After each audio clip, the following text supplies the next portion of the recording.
શું તમે પણ બેંકમાં મિનિમમ બેલેન્સ રાખવાના ચાર્જિસથી કંટાળી ગયા છો? તો આ સમાચાર ખાસ તમારા માટે છે.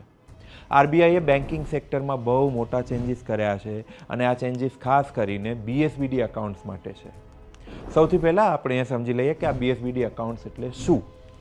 સાદી ભાષામાં કહીએ તો આ એક ઝીરો બેલેન્સ એકાઉન્ટ હોય એને બીએસબીડી કહેવાય. નોર્મલ સેવિંગ્સ એકાઉન્ટમાં તમારે અમુક મિનિમમ બેલેન્સ મેન્ટેન કરવું પડતું હોય, પણ આ બીએસબીડી એકાઉન્ટમાં તમારે એક પણ રૂપિયો બેલેન્સ રાખવું પડતું હોતું નથી.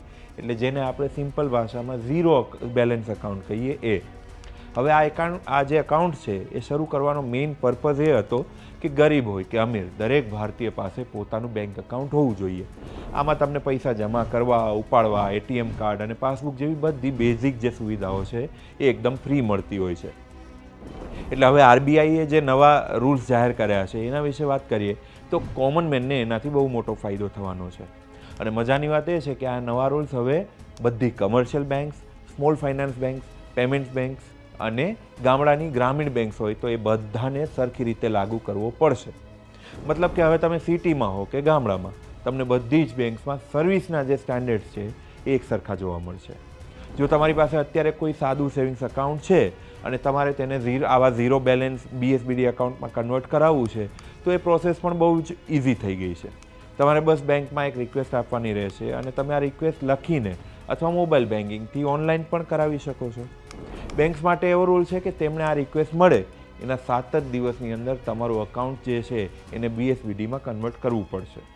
પણ હા, એક વાત આપણે ખાસ યાદ રાખવાની છે કે એક કસ્ટમરનું આખી બેન્કિંગ સિસ્ટમમાં આવું ખાલી એક જ અકાઉન્ટ હોઈ શકશે.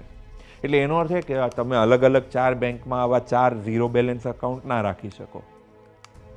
બીજો એક મોટો ચેન્જ એ આવ્યો છે કે પહેલાં લોકો આને નો ફ્રિલ્સ એટલે કે અધૂરી સુવિધાઓવાળા અકાઉન્ટ્સ તરીકે માનતા હતા, પણ હવે આરબીઆઈએ ક્લિયર કરી દીધું છે કે આ એકદમ નોર્મલ બેન્કિંગ સર્વિસ જેવી જ સર્વિસ ગણાશે. હવે બેંક્સ જે છે એ આવા અકાઉન્ટ્સમાં પણ ચેકબુક જેવા વધારાના ફીચર્સ આપી શકશે. સૌથી મોટી વાત એ છે કે બેંક્સ તમને આવી એક્સ્ટ્રા જે સુવિધા આપે એના માટે પણ તમને એવું નહીં કહી શકે કે મિનિમમ બેલેન્સ જે છે આટલું મેન્ટેન કરવું પડશે, એવું કોઈ પ્રેશર નહીં હોય. વળી જો તમને એટીએમ કાર્ડ કે ચેકબુક જેવી સુવિધાની જરૂર ના હોય તો અને એના ચાર્જિસથી બચવું હોય ત્યારે પણ તમે સામેથી બેંકને ના પાડી શકો. અને હવે છેલ્લી વાત આપણે એ કરીએ કે જ્યારે 2014માં જનધન યોજના આવી ત્યારથી અત્યાર સુધીમાં 56 કરોડથી વધારે બીએસબીડી એકાઉન્ટ ખુલ્યા છે અને તેમાં 2,68,000 કરોડથી વધારે રકમ આપણે બધાએ મળીને જમા કરાવી છે. અને માર્ચ 2025ના જો આંકડા આપણે જોઈએ તો એ પ્રમાણે ભારતમાં હવે મેક્સિમમ લોકો આ જે ફોર્મલ બેન્કિંગ સેક્ટર છે એની સાથે જોડાવા માંડ્યા છે. એટલે કે ભારતનો સામાન્ય માણસ પણ વધારે ને વધારે બેન્કિંગ સેક્ટર, બેન્કિંગ સિસ્ટમ સાથે જોડાઈ રહ્યો છે. ડિજિટલ ઇન્ડિયાની યાદ તો કમાલ છે. નમસ્કાર.